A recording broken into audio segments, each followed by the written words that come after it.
Pewarta Java TV.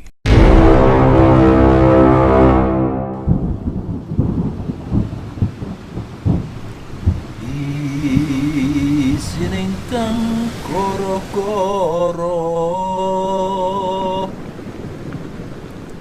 bumi langit goncang kancing, lir tobat kang pratolo, hidup ing pitu sehari.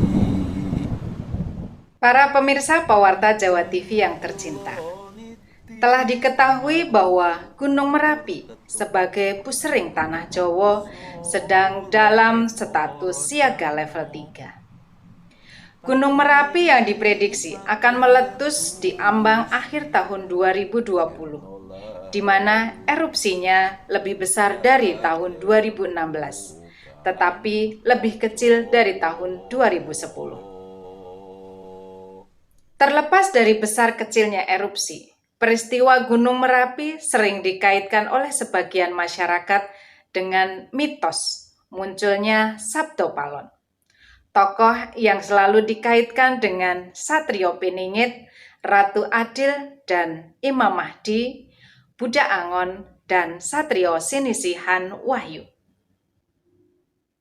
Dalam kesempatan yang baik ini, Pewarta Jawa TV akan membahas mengenai Gunung Merapi yang meletus dalam kaitannya kemunculan Sabto Palon, tokoh yang sering diidentikan oleh sebagian masyarakat dengan Noyo Genggong, Grojogan Sewu, dan Kiai Semar, pamomong raja-raja di tanah Jawa yang melakukan kemoksaan pada ambang akhir pemerintahan Prabu Brawijaya V di Majapahit, serta akan muncul kembali pada 500 tahun kemudian. Pemirsa Pewarta Jawa TV, sebelum sampai pada bahasan inti, yakni Gunung Merapi meletus sebagai tanda kemunculan Sabto Palon, terlebih dahulu akan memperbincangkan tentang sejarah Gunung Merapi dan wasiat Mbah Marijan sebelum beliau tutup usia sebagai salah satu korban erupsi Merapi tahun 2010.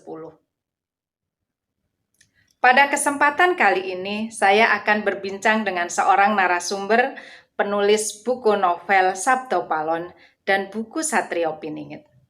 Beliau adalah Bapak Sriwintala Ahmad.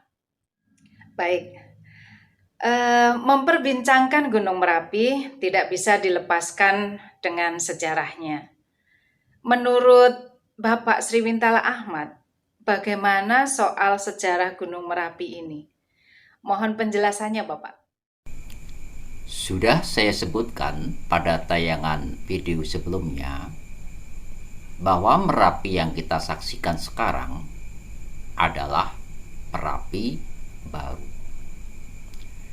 di mana sebelumnya gunung berapi yang terus berproses tersebut pernah memasuki tahap pra-Merapi, Merapi tua atau Merapi purba, dan Merapi muda.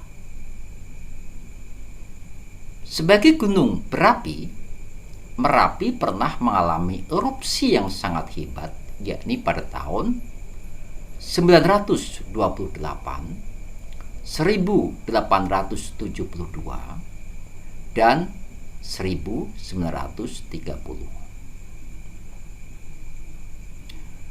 Pada tahun 928, erupsi Merapi menghancurkan Istana Medang Ibu Mataram di Jawa Tengah dan mengubur Candi Borobudur atau bangunan Jinalaya. Karena Dyah Wawa yang menjadi Raja Medang dikabarkan hilang akibat erupsi Merapi tersebut, Sang Mahapatih Medang yakni Mpu Sindok menobatkan diri sebagai raja. Namun pusat pemerintahannya tidak berada di Bumi Mataram, melainkan di Tamplang dan kemudian berakhir di Watugaluh, Jawa Timur. Pada tahun 1872, erupsi Merapi terjadi sangat dahsyat. Karena kedasatannya tersebut, dentuman erupsi Merapi terdengar sampai wilayah Madura dan Kerawang, Jawa Barat. Kemudian pada tahun 1930, Merapi kembali meletus dahsyat. Akibat letusannya itu, Merapi menelan korban jiwa manusia sebanyak 1.300 orang dan binatang ternak sebanyak 2.100 ekor. Pada tahun 2006, Yogyakarta yang dilanda gempa Bantul sebelumnya didahului dengan erupsi Merapi. Tetapi erupsi Merapi tahun 2006 tersebut hanya sebagai tanda awal menuju erupsi yang lebih dahsyat pada tahun 2010. Erupsi Merapi tahun 2010 inilah yang membawa korban Mbah Marijan, seorang juru kunci Merapi yang sangat setia dengan amanah Sri Sultan Hamengkubuwono ke-9.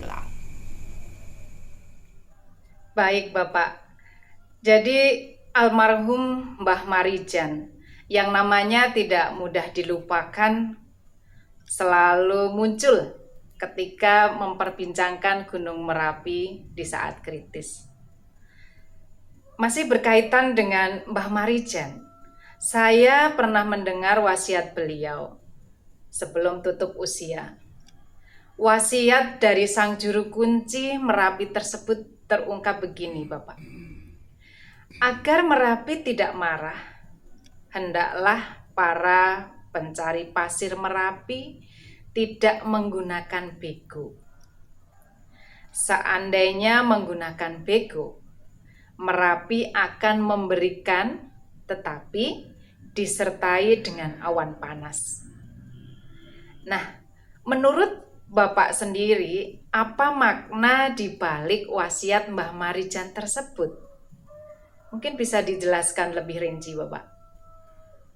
Menurut saya, apa yang diwasiatkan oleh Mbah Marijan mengandung pengertian agar para pencari pasir di dalam mendapatkan rezeki ilahi tidak merusak lingkungan.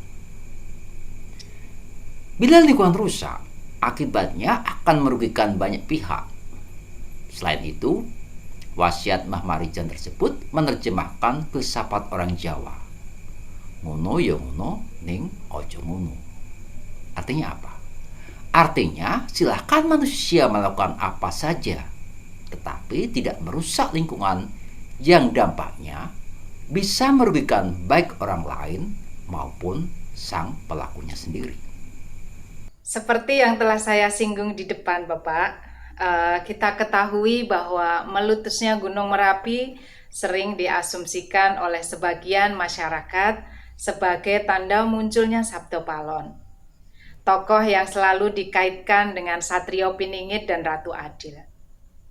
Kalau menurut Bapak sendiri, apakah meletusnya Gunung Merapi sebagai tanda munculnya tokoh yang melakukan kemoksaan pada ambang akhir pemerintahan Prabu Brawijaya V di Majapahit itu, Pak?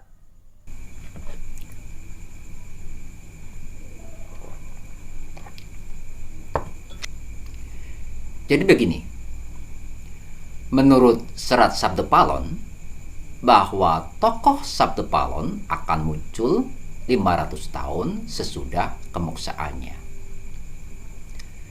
Lebih jauh, naskah tersebut menyatakan bahwa tokoh Sabda Palon muncul pada tahun 1945.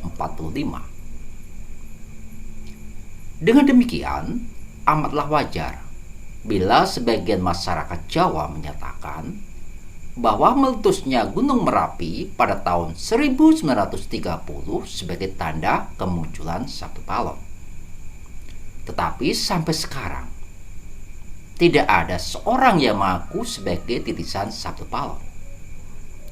Demikian pula tidak ada seorang pun yang berani menyatakan bahwa tokoh A, tokoh B, tokoh C, tokoh D sebagai titisan Sabda Palon.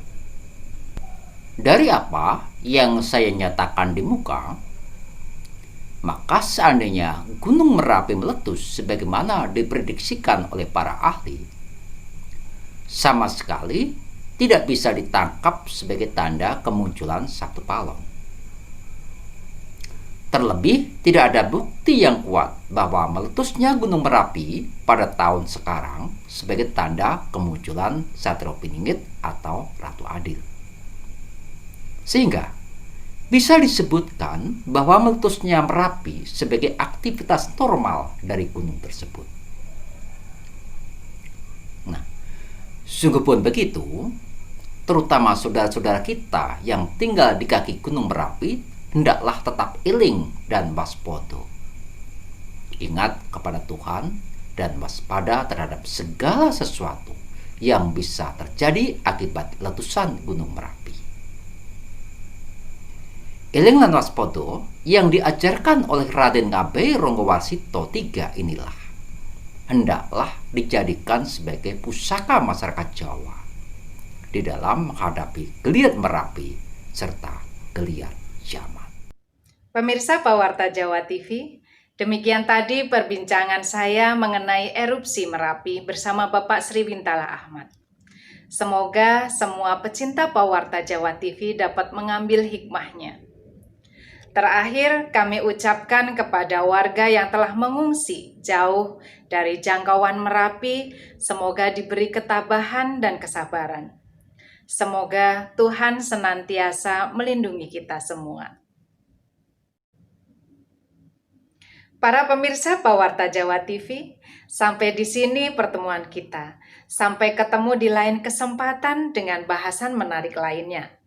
Salam sejahtera dan bahagia bagi kita semuanya.